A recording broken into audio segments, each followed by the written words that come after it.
Fresh off. Yeah. Look, everybody fried in this motherfucker. Welcome to the goddamn Stoop. Bump Jonas in this bitch. With the homecoming show, Sammy Sheets and Friends. I finally got Ronnie motherfucking Ze'Bo. Yo. Okay, first of all, what's crazy is I've had you on the show.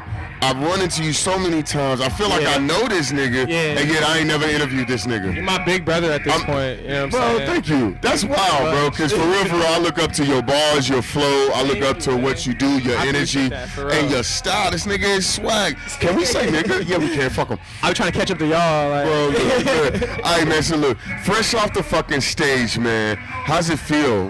First of all, tell us what the energy is like for a creative off the stage. It's exhilarating because, like, you get off stage and everyone's like, yeah, good job. You gotta run through, like, a bunch of fucking people and you're, like, trying to collect yourself, but also you're, like, hyped because, like, you know, like, just emotions and shit. But, like, overall, just a lot of positivity, you know what I'm saying? I feel good on or off the stage, you know what I'm saying? But, like, especially when you get fresh off, it's like... Is you a hippie? Huh? Would you consider yourself a hippie? A hippie? Yeah. Not necessarily because, like, I'm, like...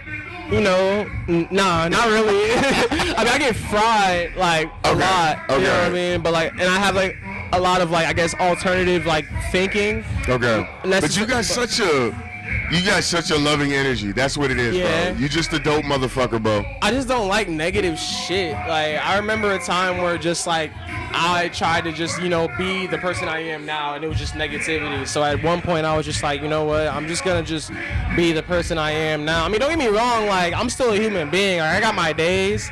Oh, thank you so much, sir. Look. Appreciate Keep you. the fry going. They delivered his sauce. Cheers. That's because we talking to Ronnie fucking Ze'Bo, y'all. He's a man of the people, and the people love him. That's what it comes down to, bro. Yeah, man. That's what it comes down to. Real, so look, I want to ask you, bro. This is a good question. What does underground mean to you?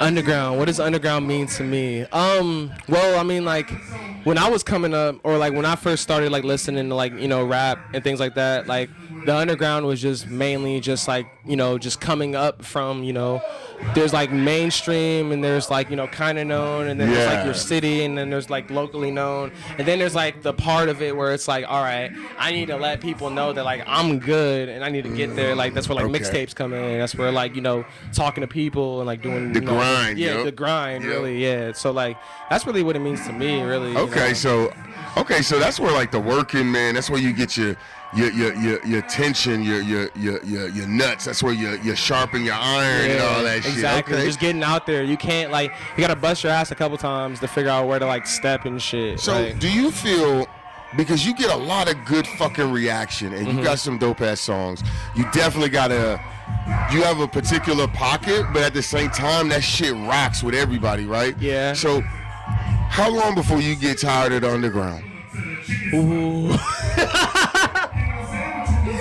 Bro, I mean, okay, all right. I'll put it to you like this, right? Like, I love making music regardless. Okay. You know what I'm saying? And, like, I'm always gonna, like, you know, be in areas of, like, the industry, I guess, or, like, the scene we're in, to where, like, you know, I show love. Okay. But also, at the same time, like, I want to eat. You know what I mean? Like, I want to eat too, and like I'm getting a little older, so like I gotta, you know what I mean? Like, motherfuckers gotta pay bills. At a certain point, you know what I mean? Like, this shit gotta pay off somehow. You feel me? Like, I want to do this shit. I'm gonna always do this shit free, paid, regardless. Right. Okay. But I think I'm at the point now in my life where I feel like I can really, you know, try to do something to where I can like make a living off of it. He's like, look, I would rather more the paid than the freeze, guys. Let's adjust the ratio. I fucking love it. All right, so look, this is my question. First of all, appreciate you stepping through to the Stoop. Fun. The Stoop. I like this. This is our second episode. We were here last month as our pilot. Last month was the pilot. This is number 2. This is like the real deal, right? Mm-hmm. And we're going fully into PSL season, right? We're in fall, right? Mm-hmm. So my question for you is, what's that food that you don't like, the one that you're not looking forward to for the holidays? All right, people might hate me, bro, but like it's 2024, bro. Get turkey out of here, bro. Like, that dry ass that shit, bro. Like, you've had Thanksgiving turkey. Yes. When's the last time you had like a good Thanksgiving, like a moist Thanksgiving turkey. Like, he paused the turkey, yo, but you know what I mean? But like, when's the last time you had like turkey is dry? I like a ham. I'm African, so like we'll have like. You African? Yeah. Cause I thought you was Haitian. For real? I thought you was I've Haitian. gotten so many different like. No shit. It's because of the dreads. No, it's just the energy, bro. For real? Cause you a workhorse type of nigga, bro. So I was just like, and you skinny, so I just like Haitian, bro. No, I'm Liberian. Both of my Liberian? parents. Yeah, both of my parents are from Liberia. Okay, hold on.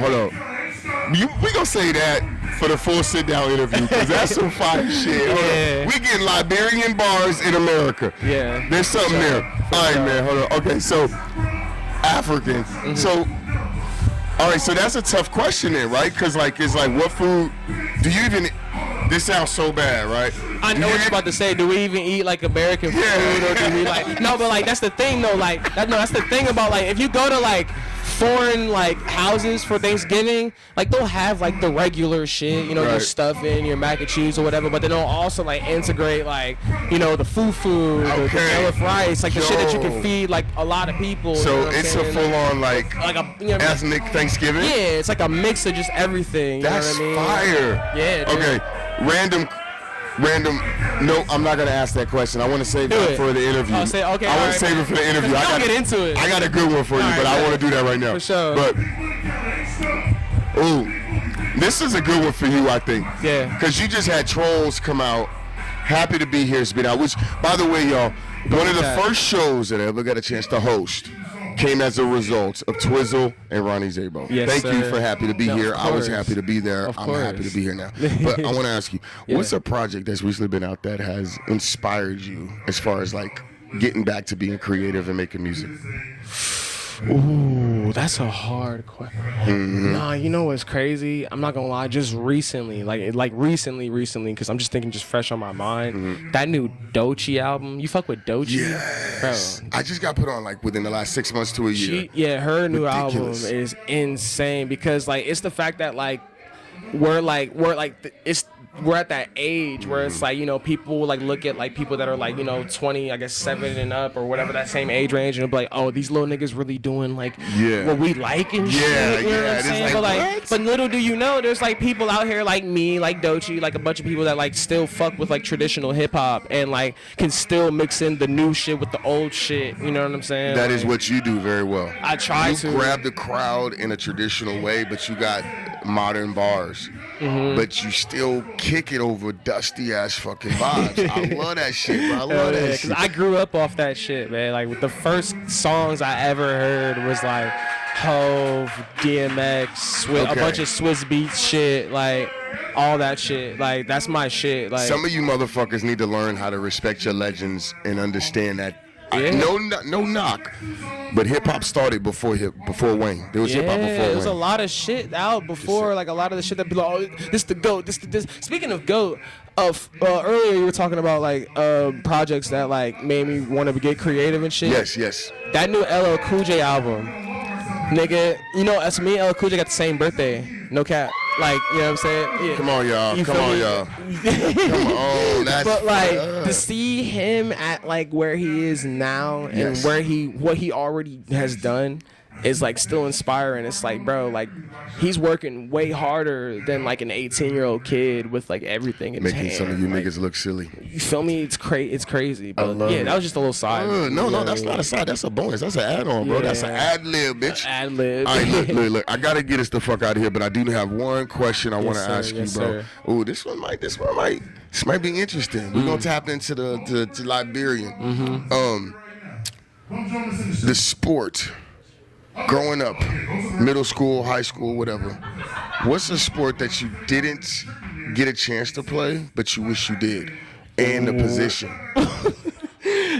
That's funny, cause like there's like two particular times when I was in middle school. I wanted to play football. I wanted to be running back, but I have asthma and I started smoking weed really This young. nigga smoke weed, but he got. So like that was out of here. You know what I'm saying already. And then my freshman year, so I wanted to try out for the basketball team. I wanted to be a point guard. I'm like short, but I'm not short. But like that works for you. Yeah, that works for me for like my build and shit. Yes. So like, but like the day I went to go try out, right?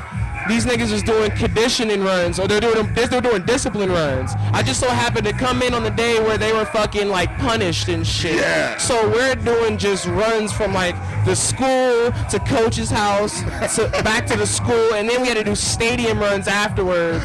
After that day, I was like, yeah, I'm over it. I'll just, I'm cool. I'll just watch from afar. Yo, in another multiverse, we could have had Ronnie motherfucking Ze'Bo in the NBA. Hell yeah, dropping 60. Yo, dropping a different 16. Yo, this game with bars. I fucking hate you.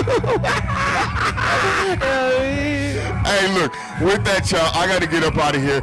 Motherfucking epitome is on stage. I want to catch that. Ronnie Ze'Bo, Bum Jonas, get the fuck out of my stoop, man. I appreciate you. Hey, Quasar Park in the motherfucking building. You know what the fuck going on?